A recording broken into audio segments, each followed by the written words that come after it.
Assalamualaikum warahmatullahi wabarakatuh. Bismillahirrahmanirrahim. Alhamdulillahi rabbil alamin, wassalatu wassalamu ala asyrafil anbiya'i wal mursalin wa ala alihi wa sahbihi ajma'in. Subhanaka la ilma lana illa ma 'allamtana innaka antal alimul hakim, wa la hawla wa la quwwata illa billahil aliyyil 'azim. Allahumma la sahla illa ma ja'altahu sahla wa anta taj'alul hazna idza syi'ta sahla. Allahumma faqihna fid din wa 'allimna ta'wil. Allahumma zidna ilma, amma ba'd. Alhamdulillah,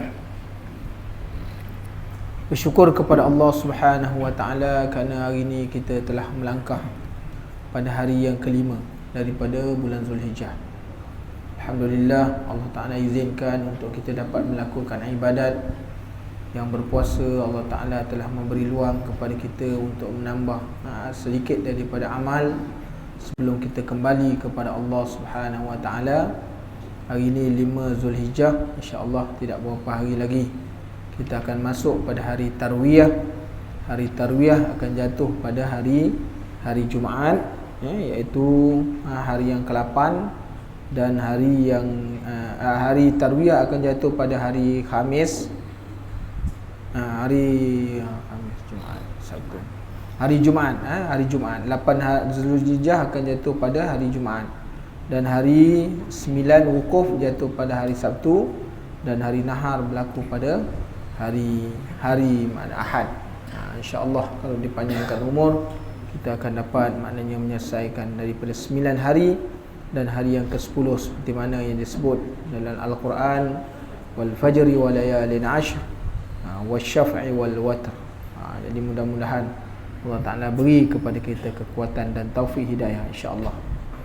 Tuan-tuan, kita menyambung lagi bicara kita dalam keutamaan sedikit angan-angan dalam kitab yang ditulis oleh Al-Imam Al-Ghazali, kitab Di Balik Tabir Kematian. Kita masuk kepada muka surat 44. Kita menyambung lagi bicara kata-kata ulama dan para salihin, bagaimana tentang kita ni nak menghadapi mati dan bagaimana nak menempuh hidup kita ni, tuan-tuan muslimin dan muslimat yang dirahmati Allah, yang penuh dengan cubaan yang begitu banyak. Qala musannifu rahimahullahu ta'ala wa nafa'ana Allah bi'ulumihi fi daraini.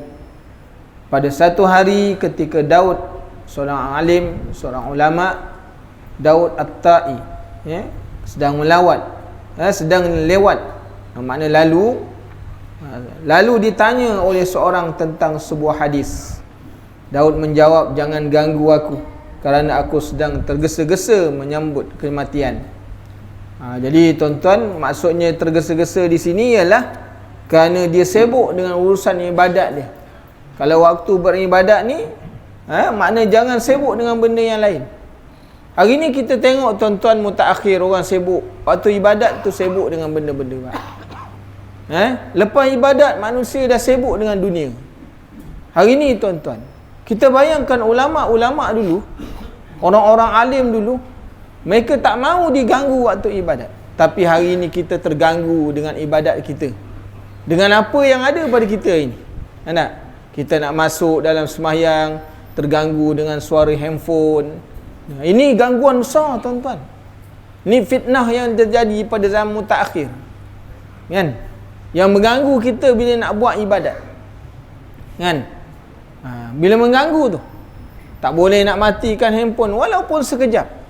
Kalau tak mati pun sekurang-kurangnya di silent, kan? Ini dia letak ni handphone belakang Pak Imam, bunyi lagu 60-an pula tu, kan? Bayang tu tuan-tuan. Kita baca pun boleh confuse lah, kan? Jadi kita nak bawa lagu Bayati, lagu 60-an masuk lah. Jadi tuan-tuan muslimin dan muslimat yang dirahmati Allah, orang sibuk hari ni, lepas salam je dah pegang handphone. Ni tuan-tuan, kita kena muhasabah diri sebenar-benarnya, kan? Sebab tu hari ni kita menjadi miskin dalam ibadat kepada Allah Subhanahu Wa Taala. Kerana orang-orang macam ni nak tanya bab hadis waktu dia ni, sedangkan hadis yang dia nak baca ni ialah sesuatu yang datang daripada baginda Rasulullah sallallahu alaihi wasallam. Tapi oleh kerana waktu tengah ibadat, maka tak mau dia memikirkan bahawa kalau tengah ibadat tak sempat nak menghabiskan ibadat, mati datang menjemput, tak ada apa maknanya tidak ada apa guna lagi. Jadi dengan sebab itu tuan-tuan muslimin dan muslimat yang dirahmati Allah, hari ini orang Islam, kita ni orang beriman kepada Allah, kena berjihad. Nak kena jihad apa? Tinggalkan handphone waktu nak masuk ibadat. Janganlah makna pegang, kerana itu melalaikan kita. Kadang-kadang bila kita baca sebelum kita masuk semayang tu, sehingga terbawa-bawa di dalam solat, menyebabkan solat kita jadi tidak khusyuk dan kita lalai dengan apa yang kita baca sebelum tu. Inilah dia tuan-tuan muslimin dan muslimat yang dirahmati Allah. Maknanya jalan untuk menjauhkan kita daripada ingatan kepada Allah ni dah ada pada tangan kita sendiri. Jadi dengan sebab itu kita kena mujahadah. Mujahadah ni kita kena lakukan, tak ada siapa boleh bantu, sebab setiap orang ada benda ni. Jadi tuan-tuan muslimin dan muslimat yang dirahmati Allah, buat orang-orang alim, orang-orang soleh, mereka tak mau pakai benda-benda macam ni. Kalau ada handphone pun, handphone tu boleh, maknanya untuk call, untuk boleh terima je, gambar-gambar dia tak ada. Kenapa? Kerana dia menganggapkan itu satu gangguan dalam ibadat dia. Jadi tuan-tuan muslimin dan muslimat yang dirahmati Allah, Umar ibn al-Khattab radhiyallahu an perlahan-lahan dalam segala sesuatu itu baik. Berkata perlahan-lahan segala sesuatu itu baik. Apa maksud Umar Abdul Khattab ni? Maknanya tuan-tuan, dalam buat satu perkara tergesa-gesa itu perbuatan syaitan. Makna dalam buat apa perkara tergesa-gesa adalah perbuatan syaitan. Makna kita ni disuruh, maknanya buat secara makna secara tenang. Nak pergi masjid, larangan Rasulullah sallallahu alaihi wasallam, orang nak pergi masjid tergesa-gesa. Kan? Berlari-lari pergi masjid, Rasulullah larang, suruh, kerana tergesa-gesa ni perbuatan syaitan. Kecuali dalam urusan amal kebajikan, ini kena tergesa. Dia suruh kita tergesa. Maknanya kalau hari ni contohnya nak baca Quran, jangan main slow-slow tuan-tuan. Dia kena cepat-cepat.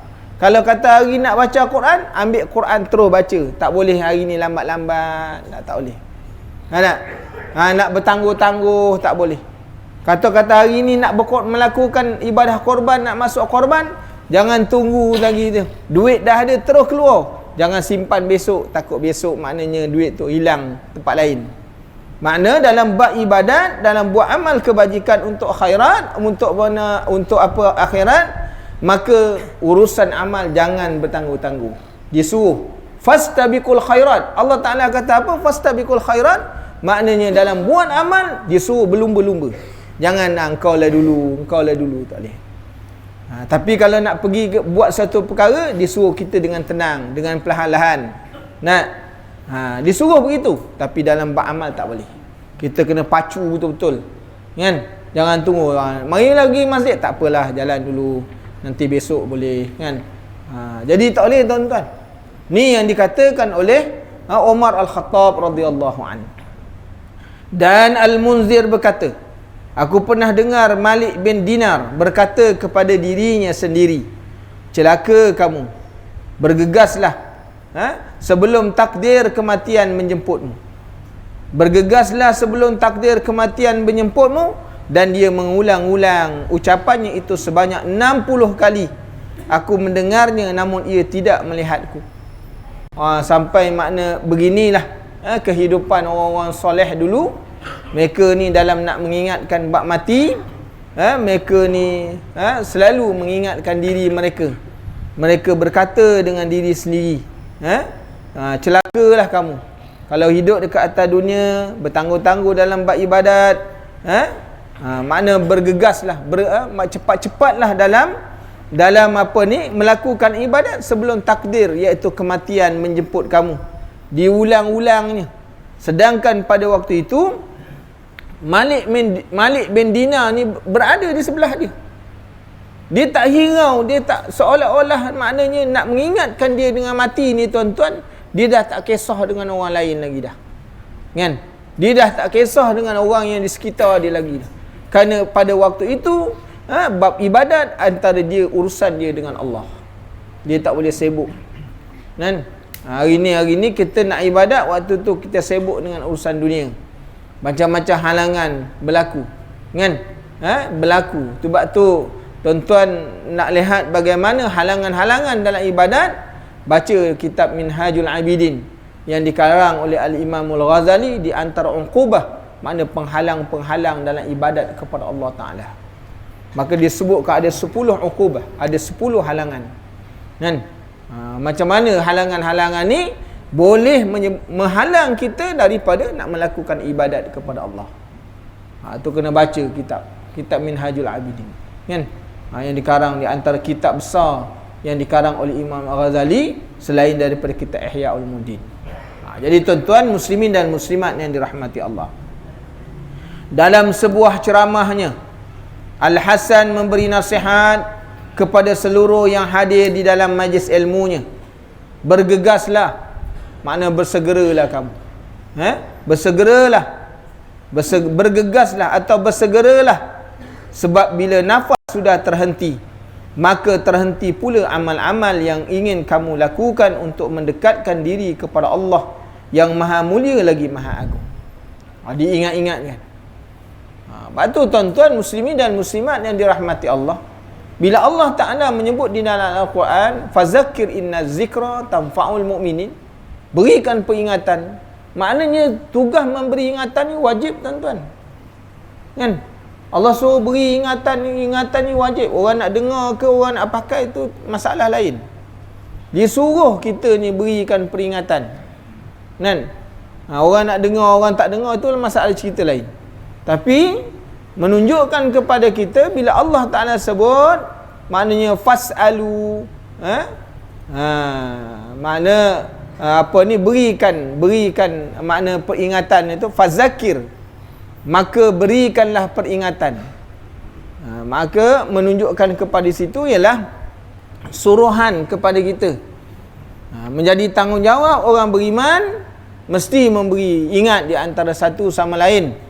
Di dalam hadis Rasulullah sallallahu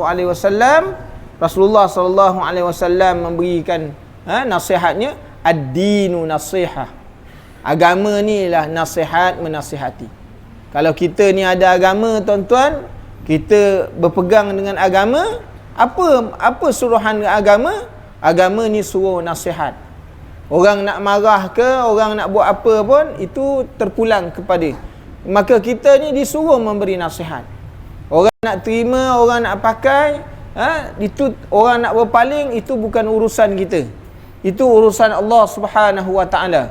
Tugas kita sebagai manusia, sama ada kita ni ustaz ke, bukan ustaz ke, beri nasihat kadar kemampuan. Tapi disuruh beri nasihat. Kan? Kerana bentuknya umum. Ad-dinu nasihat, berikan nasihat. Bukan nasihat ni semestinya orang-orang agama je bagi. Kan? Bukan semestinya ustaz je yang bagi. Kita tahu satu benda yang ianya ada mudarat, kita kena bagi tahu kat orang lain. Sebab tu bila disebut nasihat ini, kulna liman lillah, nasihat bagi Allah. Apa dia? Tentang halal, haram, wajib, sunat, harus. Kita kena bagi tahu. Contohnya bila kita nak masuk di dalam bulan Korban ini, Rasulullah sallallahu alaihi wasallam mengingatkan dalam satu hadisnya, barang siapa yang ada kemampuan dari sudut harta, ada wang ringgit, ada kemampuan, lalu dia tak mahu mengeluarkan, tak mahu melakukan ibadah korban, Rasulullah sallallahu alaihi wasallam melarang dia menghampiri masjid. Bayangkan tu. Hari ni orang duit banyak-banyak tak nak buat korban. Rasulullah larang. Tapi hari ni kalau kita larang, memang lagi dia tak datang. Yang tak larang pun tak datang. Tuan-tuan, Rasulullah melarang. Sehingga bila sahabat dengar hadis ni, pakak besok berlumba-lumba buat pergi, makna mencari binatang korban untuk dikorbankan pada hari raya korban, pada hari nahar. Hari ni tuan-tuan kita tak kisah. Kita cuma berkorban dari sudut maknanya binatang ternak aja. Bayangkan bagaimana Nabi Ibrahim alaihissalam mengorbankan anak dia. Dia berkahwin tuan-tuan lama. Kan? Dengan isteri pertama Siti Sarah tak dapat anak. Kan? Kemudian ketika mana Siti Sarah ini dihadiahkan oleh raja dengan seorang perempuan, kan? Iaitu Siti Hajar, lama berkhidmat dengan Siti Sarah, dan Siti Sarah melihat bahawa tengok suami itu berkeinginan dengan anak, lalu diserahkan Siti Hajar ini kepada Nabi Ibrahim pada waktu itu. Usia maknanya umur dia pada waktu itu 80 tahun. Nabi Ibrahim berkahwin dengan Siti Hajar umur 80 tahun. Hari ni kalau 80 tahun monopos dah tuan-tuan. Kan? Dah tak ada benih dah. Nak bayangkan 80 tahun. Ketika mana Nabi Ismail itu dilahirkan, umurnya pada waktu itu 86 tahun baru dapat anak. 86 tahun baru dapat anak, namanya Ismail. Dah dapat anak pula, perintah Allah Ta'ala bawa ke Mekah pula. Diletakkan satu lembah yang tandus di antara Bukit Safa dan Bukit Marwah. Letak kat situ. Naik unta dengan anak, tinggal kat situ. Kan, beri makanan yang boleh cukup untuk 2 hari makan. Dia pun berjalan naik unta balik. Nak kata Siti Hajar, kau nak tinggalkan aku kat sini? Tak, dia terus jalan. Dia tahan lagi. Wahai suamiku, kau nak tinggalkan aku dengan anak ni kat sini? Ni tempat kosong, tak ada apa benda ni. Ada tuan-tuan, muslimin dan muslimat yang dirahmati Allah, tak ada apa benda. Sampai pada tempat tahan lagi waktu yang ketiga, maka Allah Ta'ala memberi ilham kepada Siti Hajar. Ini mungkin agaknya perbuatan, kalau ianya datang daripada Allah, maka aku terima dan redha. Ni tuan-tuan, tunjuk iman manusia kepada Allah. Sampai pula dia balik ke Palestin, Nabi Ibrahim balik ke Palestin, datang perintah Allah suruh sembelih anak pula. Allahu Akbar. Pada waktu itu Nabi Ismail umur 6 tahun, suruh sembelih. Hari ni kalau agak tuan-tuan suami, isteri bermimpi malangkang, dapat ilham suruh sembelih suami, kan? Agak-agak nak sembelih tak? Kan? Suami dapat ilham malam tadi mimpi. Malam tadi yang abang mimpi sembelih kau raya korban ni, macam mana? Kau jangan buat main gila ke? Hilang akal ke abang ni? Sebab tu tuan-tuan, bila Nabi Ibrahim bermimpi pada malam yang pertama, pada hari Tarwiyah, pada malam yang ke-8. Sebab apa dinamakan Tarwiyah? Kerana diambil daripada kalimah ra'a. Mimpi pada malam tu, besok pagi tengok. Sebab dia mimpi sembelih Nabi Ismail. Putus betul. Dia tengok pagi tu, betul ke leher dia putus? Sebab tu malam yang kedua pada hari yang ke-9, bermimpi lagi. Mimpi yang sama, sembelih anak dia. Sebab tu dinamakan hari wukuf. Hari ketetapan. Ada? Bila dah tetap mimpi dari 2 kali, ini bukan mimpi kosong-kosong ni. Ini mesti daripada Allah. Lalu dibawanya Nabi Ismail itu di Mina. Kan? Ketika sampai di Mina, makna bermimpi untuk kali yang ketiga, iaitu pada hari 10, itu dinamakan hari Nahar. Pada esoknya lalu disembelih Nabi Ismail. Tuan-tuan, di mengikut riwayat, kalau kita melihat pengorbanan Nabi Ibrahim, Nabi Ismail ni, sembelih anak bukan main acah-acah tuan-tuan. Para ulama mengatakan memang Nabi Ismail itu disembelih. Nabi Ibrahim meletakkan pisaunya, memang ditarik dan diturunkan, ditarik. Tapi malangnya pisau tu tak melukakan leher dia. Tuan-tuan boleh buat. Sehingga apabila diletakkan pisau, dipotong tak lot, maka Allah Ta'ala memberi wahyu, sesungguhnya engkau adalah orang yang telah membenarkan akan mimpi.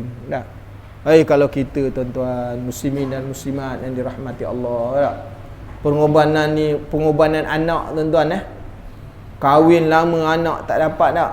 Jadi kita bayangkan bagaimana seorang Nabi ni, wallah, imannya kepada Allah Subhanahu Wa Ta'ala. Lalu Allah Ta'ala gantikan dengan keyakinan dia, janji dia, makna melaksanakan perintah Allah tadi. Itu baru maknanya pengorbanan yang sedikit. Kalau setakat mana seekor lembu hanya 750 nak. Makna sebahagian 750.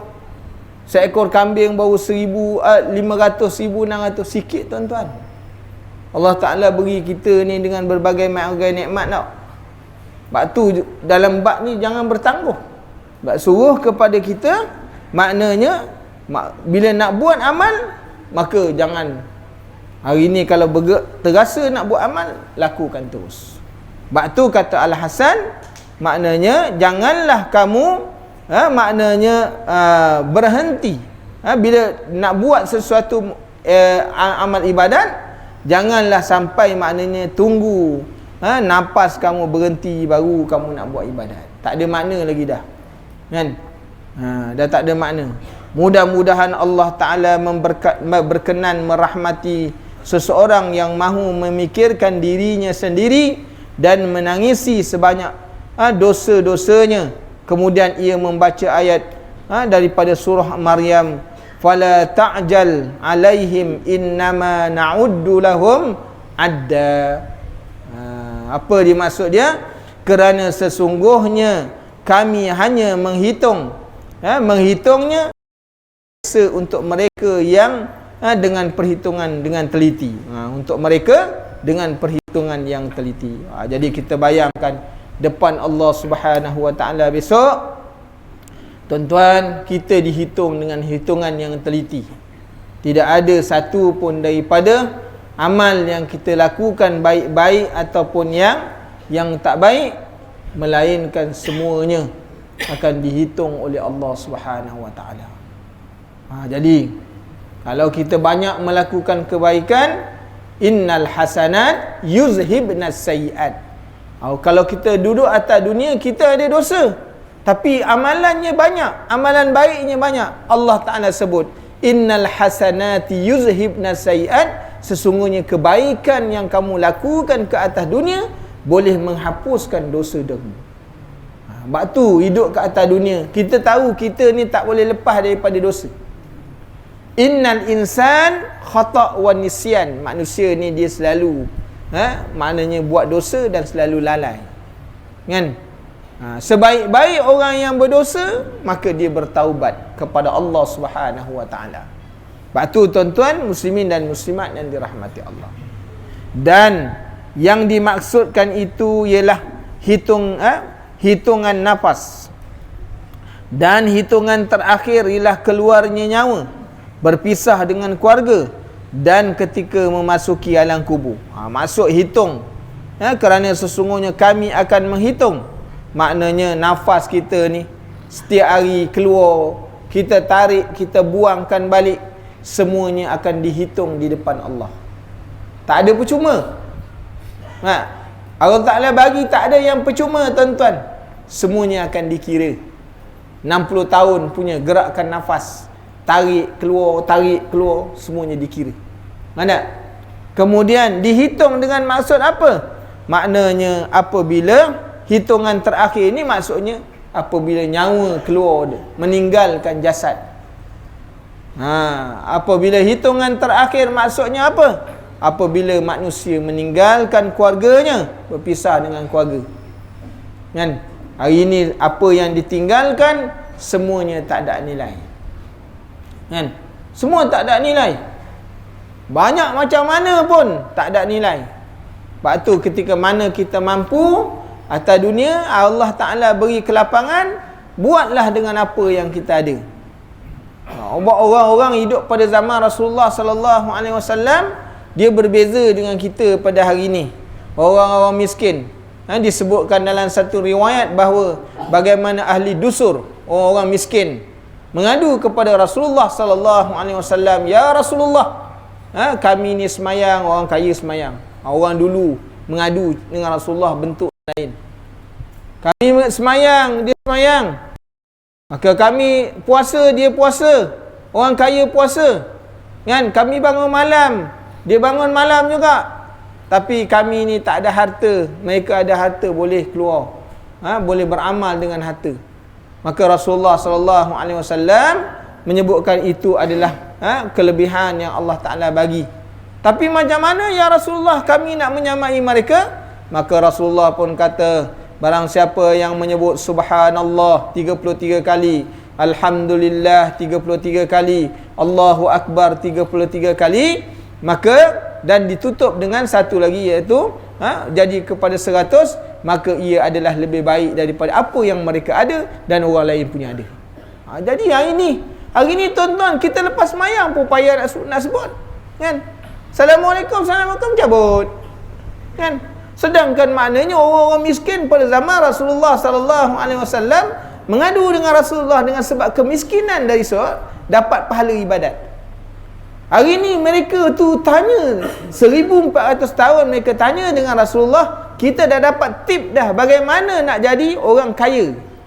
Dahlah kita ni memang miskin benar, kan? Hari ini tuan-tuan, dia dah bagi tip macam mana nak jadi orang kaya di sisi Allah, kembali kepada Allah, dah jadi orang kaya. Dah ditanya dah orang miskin. Orang miskin tanya dulu sebab dia miskin, memikirkan dia punya ibadat tak banyak, pahala tak banyak. Maka Rasulullah dah beri dah maknanya rahsia untuk dapat pahala banyak. Hari ini semua kita tahu, tapi malangnya kita tak buat juga.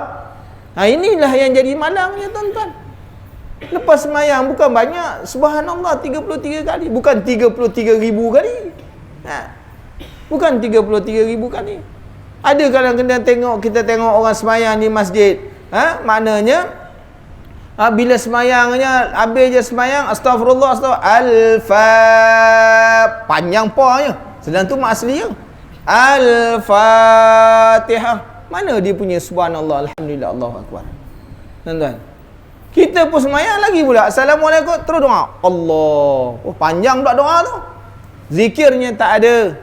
Tuan-tuan, Rasulullah sallallahu alaihi wasallam ajar kepada kita bagaimana nak jadi orang kaya depan Allah. Tapi malangnya kita tak mau rebut. Besok kita bertemu dengan Allah, kita akan menyatakan kerugian di depan Allah, kan?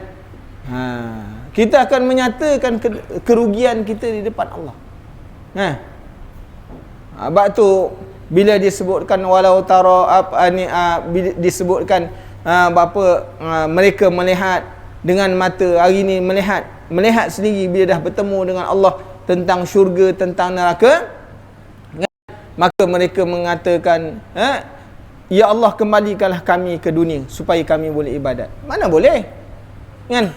Hari ini yang kita hidup lah, kita nak beramal, kan?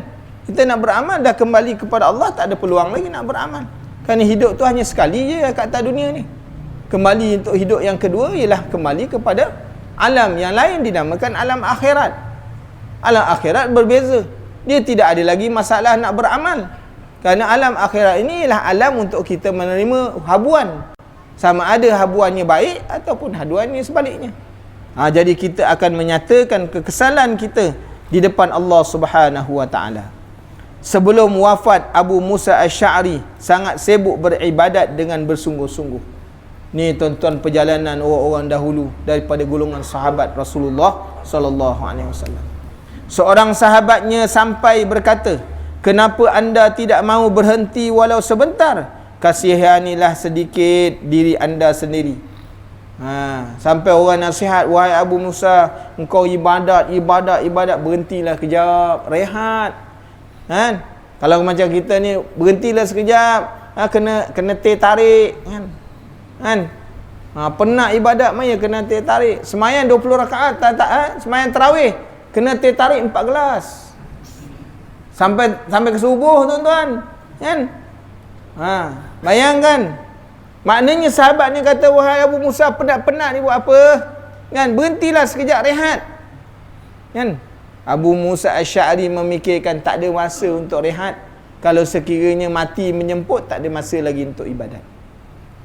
Tak ada masa lagi untuk menambah amal kebaikan di sisi Allah. Kan? Sebab dah mati dah, tak ada peluang dah. Mana setakat mana yang ada, itulah yang kita bawa depan Allah. Hari ni kita tanya diri kita, tuan-tuan, adakah kita telah bersedia dengan amalan yang kita ada ni nak bertemu dengan Allah? Kita tanya diri kita sendiri. Nanti balik rumah, tuan-tuan, muhasabah diri sebelum tidur, ambil 5 minit. Ya Allah, ya Tuhanku, kan? Kalau kau tarik nak nyawa aku hari ni, aku belum sedia, ya Allah. Amalan tak banyak, kan? Dulu aku waktu muda-muda banyak tinggal semayang, qada pun belum lagi. Kan? Kita semayang qada belum buat lagi, tuan-tuan. Waktu muda-muda ada waktu semayang tak tahu buat kan. Masa kita zaman-zaman muda dulu, zaman motor, naik motor kan, dengan zaman maknanya seluar kaki besar tu. Tu mana ada ingat semayang kan? Tak semayang. Kena makna lepas hari majlis kahwin ada apa? Ada joget lambak, lagi tak semayang, melambak tu kan? Lagi tak semayang. Tuan-tuan muslimin dan muslimat yang dirahmati Allah, semayang tu belum qada lagi. Kita semakin umur, semakin tua bertemu dengan Allah. Bagaimana tuan-tuan? Kita akan mengatakan, ya Allah, hari ni aku belum sedia mati lagi, sebab amalan belum banyak. Kan? Sebab tu kita kena ingat tuan-tuan, pandangan, kata-kata orang-orang yang terdahulu daripada kita, yang memang kita dah tahu dah perjalanan hidup dia dan bagaimana kesudahan kematian dia dan kembali dia kepada Allah Ta'ala. Kita dah tahu dah, ni para sahabat ni dah tentu dah tuan-tuan dia masuk syurga Allah. Kan? Sebab kita dah nampak perjalanan hidup mereka ni yang mati ni. Maka dia kata apa? Tetapi ia menjawab, sesungguhnya jika seekor kuda dibiarkan lepas begitu sahaja, ia akan menumpahkan semua yang dibawanya ketika sedang hampir ke tempat tujuannya. Padahal yang tersisa dalam hidupku ialah sedikit daripada hal itu. Abu Musa pun terus tekun beribadat sampai meninggal dunia. Sebelum ajal datang, ia sempat berpesan kepada isterinya, bersungguh-sungguhlah dalam menempuh perjalanan berat menuju akhirat, kerana tidak ada yang dapat membantumu menyeberangi neraka jahanam. Ketika mana Abu Musa tadi ditegur, berhentilah buat ibadat, berhenti. Maka kata Abu Musa Asy'ari, wahai sahabat, kita ni ke atas dunia ni umpamanya seekor kuda. Kuda ni kalau kita tak jaga dia, kan, kita letak barang pada dia, kita lepaskan, nasaya barang tu akan jatuh. Kan? Kalau kita tak pandu dia, kita tak tonton dia, nasaya barang kita lepaskan je supaya dia pergi tempat yang kita nak pergi, nasaya tak akan sampai. Maka hidup ni dia tuan-tuan muslimin dan muslimat yang dirahmati Allah, kalau kita tak betul-betul umur kita, walaupun kita dah tua, sepatutnya tua ni umur ibadat, kalau kita tak jaga betul-betul, babas. Tuan-tuan boleh terbabas juga. Berapa ramai orang yang tua, kata Rasulullah sallallahu alaihi wasallam, orang tua hatinya muda. Kan? Waktu Rasulullah ingatkan, di antara orang yang lupa kepada mati, iaitu orang yang panjang angan-angan, yang keduanya orang tua berhati muda. Ni buat dia tak pandu diri dia. Dah tua-tua, songkok tak nak pakai. Sekurang-kurangnya kalau dah tua pakai songkok ni, ingat tuan-tuan, takut juga nak buat maksiat kepada Allah Subhanahu Wa Taala. Tapi dah tua-tua tak nak pakai songkok. Kan? Tak kira lah songkok apa, songkok hitam ke, kan, songkok putih ke, pakai, suruh pakai, supaya tuan-tuan kita ni berada dalam keadaan beringat selalu. Tengok pegang atau ada songkok, masuk waktu tak semayang, ingat juga kepada Allah Subhanahu Wa Taala walaupun tak semayang di masjid. Kan? Ingat tuan-tuan. Sebab tu kata Abu Musa Asy'ari, kalau seekor kuda dilepaskan dengan barang tunggangan ada ke atas dia, nasaya barang tu kudanya sampai atau kudanya tak sampai terus. Kalau sampai pun mungkin barangnya semua dah dibuangnya. Kan? Inilah kehidupan kita, hidup dekat atas dunia ni. Kalau kita ni tak berhati-hati, benda yang menarik kita untuk maknanya kepada perkara-perkara yang boleh menyesatkan kita ni banyak.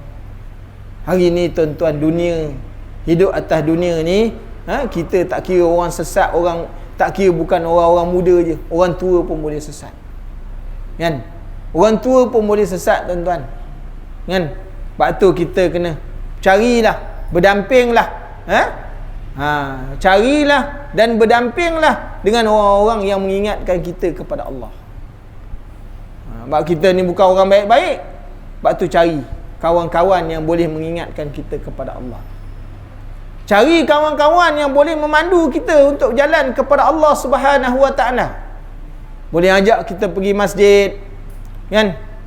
Boleh ajak kita dalam majlis ilmu, boleh ajak kita untuk berjamaah. Ni kawan-kawan yang penting.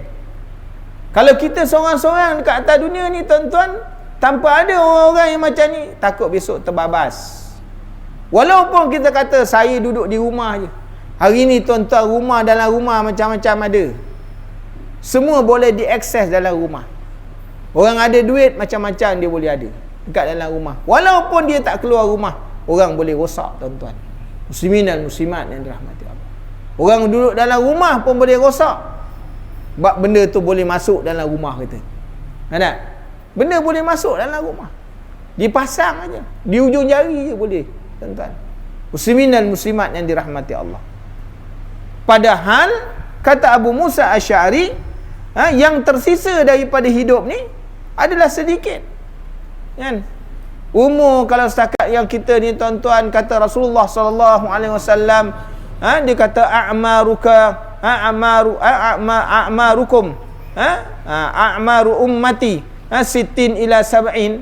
Kalau Rasulullah mengatakan bahawa umur aku ni 60 ke 70 tahun, berapa umur yang tersisa pada kita tuan-tuan? Kalau hari ni dah umur kita ni dah 50 tahun, berapa baki yang tersisa lagi? Makna kata kalau kata-kata 10 tahun, 10 tahun tidak seperti mana 10 tahun pada zaman Rasulullah sallallahu alaihi wasallam. Kerana 10 tahun pada zaman mereka ialah 10 tahun yang diberkati oleh Allah. Usia ataupun masa yang diberkati oleh Allah. Bukan maknanya nak masa yang seperti mana zaman hidupnya Imam Nawawi. Imam Nawawi hidup 42 tahun tapi hidupnya berkat. Banyak benda boleh isi. Hari ni tuan-tuan muslimin dan muslimat yang dirahmati Allah, kalau setakat maknanya 10 tahun, tidak ada apa yang kita boleh buat. Kan? Tak boleh apa yang kita buat. Kita baru meninggalkan Jumaat itu. Kita dengar pasal bab, maknanya tuan-tuan dengar khutbah, hari ni dah berapa hari, dah nak masuk berapa hari dah dengar khutbah balik dah. Maknanya masa terlalu cepat. Kerana apa? Kerana Rasulullah sallallahu alaihi wasallam menyebutkan bahawa di akhir zaman ditarik keberkatan waktu. Kan? Ditarik keberkatan waktu sehingga Rasulullah sallallahu alaihi wasallam menyebutkan bahawa maknanya pada waktu itu kehidupan manusia umpama di antara azan dan iqamah. Tuan-tuan, azan dan iqamah ni lama ke? Panjang-panjang pun 10 minit, tuan-tuan. Ataupun berkata Nabi Musa alaihi salam, perumpamaan hidup ini seperti mana pintu depan ke pintu belakang. Pintu depan dengan pintu belakang, rumah jauh ke? Tak jauh, tuan-tuan. Kalau kita mengharap umur 10 tahun yang tersisa ni, kalau kita hari ni umur 50 tahun, tak lama. Umurnya tak lama. Apatah lagi kalau sekiranya umurnya dah 60 tahun. Rasulullah kata a'maru ummati sittin, dia dah masuk sittin dah. 60 tahun dah dia berada. Entah besok, entah lusa dia boleh jalan. Kan? Sebab tu kita kena ingat tuan-tuan muslimin dan muslimat yang dirahmati Allah. Sebelum ajal datang, ia sempat berpesan kepada isterinya. Maknanya wasiat. Kan? Wasiat kepada isteri, wasiat kepada ahli keluarga. Sungguh-sungguhlah dalam menjalani kehidupan akhirat, kerana sesungguhnya perjalanan akhirat ni berat. Orang masuk dalam kubur belum tentu maknanya nak tunggu kiamat besar. Dia masuk tu terus kiamat. Tak. Itu baru kiamat sughra. Kiamat sughra ni pula macam-macam hal dia. Kan? Dengan seksaan kubur kalau orang tak ada amalan. Kan? Orang yang tak semayang dengan seksaan seekor ular namanya Syujaratul Aqrab. Sekali dipatuk 70 hasta terbenam dalam bumi. Orang tak semayang. Bayang tuan-tuan, hempitan kubur lagi. Nak tunggu sampai kiamat besar. Tuan-tuan, lama lagi masa dia. Lama lagi masa dia. Soalan lagi. Beletan maknanya dengan cacing dan sebagainya. Allahu Akbar tuan-tuan. Maknanya jauh perjalanan untuk menuju akhirat ni bukan senang tuan-tuan. Sebab tu kalau kita tidak ada amalan, maknanya ini. Sehingga maknanya disebutkan oleh Abu Musa Asy'ari, dia kata apa? Tidak ada yang dapat membantu menyembarangi jurang neraka Jahannam kalau tak ada amalan. Sebab tu salah satu amalan kita ni nak menyeberang ni ada tunggangan. Apa tunggangan? Iaitu binatang korban. Besok bertemu dengan Allah, ada transport untuk melintaskan kita daripada maknanya titian sirat yang lebih halus daripada maknanya rambut yang dibelah 7. Rambut ni dah makna halus dah, dibelah 7 lagi. Bayangkan tuan-tuan muslimin dan muslimat yang dirahmati Allah. Sebab tu ada kesempatan Allah Ta'ala bagi usia, ada makna rezeki, makna buatlah sebelum kita bertemu dengan Allah Subhanahu Wa Ta'ala. Dan insya-Allah tuan-tuan, kita nak memberi amalan supaya dapat diamalkan pada sepatutnya amalan ini dibuat bermula daripada 1 Zulhijjah. Tapi amalan ni lah banyak lah tuan-tuan. Amalannya banyak. Mungkin saya bagi 2 daripada 5 amalan je lah. Merupakan zikir. Zikir ini merupakan Allah Ta'ala telah menghadiahkan zikir ini kepada Musa alaihissalam. Dan ia dibaca sebagai doa bermula daripada 1 Zulhijjah sampai kepada 10 Zulhijjah. Kan? Zikir ini merupakan zikir-zikir tauhid. Dia kalau nak habiskan, kena satu zikir ni kena baca 500. Ada 5 makna 500 lah tuan-tuan. Tuan-tuan kalau 500 ni jawab tak kerja lain lah. Tapi kita bagilah 2 supaya tuan-tuan tidak-tidaknya kita dah dapat mengamalkan 2 daripada 5 zikir ini. Jadi saya bacakan, tuan-tuan ikutkan. Bismillahirrahmanirrahim. La ilaha illallah wahdahu la syarika lah. Lahul mulk wa lahul hamd yuhyi wa yumin biyadihil khair wa huwa ala kulli syai'in qadir. La ilaha illallah wahdahu la syarika lah. Lahul mulk wa lahul hamd yuhyi wa yumin biyadihil khair wa huwa ala kulli syai'in qadir. La ilaha illallah wahdahu la syarika lah. Lahul mulk wa lahul hamd yuhyi wa yumin biyadihil khair wa huwa ala kulli syai'in qadir. Zikir ni tuan-tuan baca 100 sepanjang dalam bulan 1 hingga 10 Zulhijjah. Darah abang ni orang alim semua senang. Mengajar orang alim ni senang. Sekali baca semua ingat. Zikir yang kedua, saya baca ikutkan. Asyhadu an la ilaha illallah wahdahu la syarikalah hamadan samadan lam yattakhir sahibatan wala walada lam yalid walam yulad walam yakul lahu kufuwan ahad.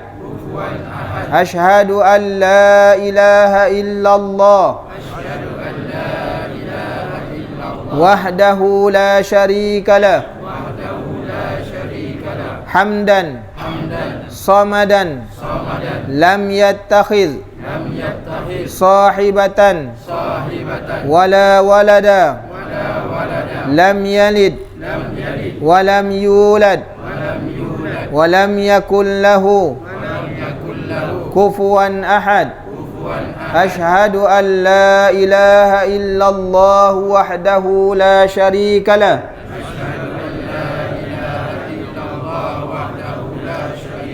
hamadan samadan lam yattakhidh sahibatan wala walada lam yalid wa lam yulad wa lam yakul lahu kufuwan ahad. Dua zikir ni tuan-tuan, siapa yang baca zikir yang pertama ni, dia lebih baik daripada berbuat amal yang banyak, kan? Seumpama tu.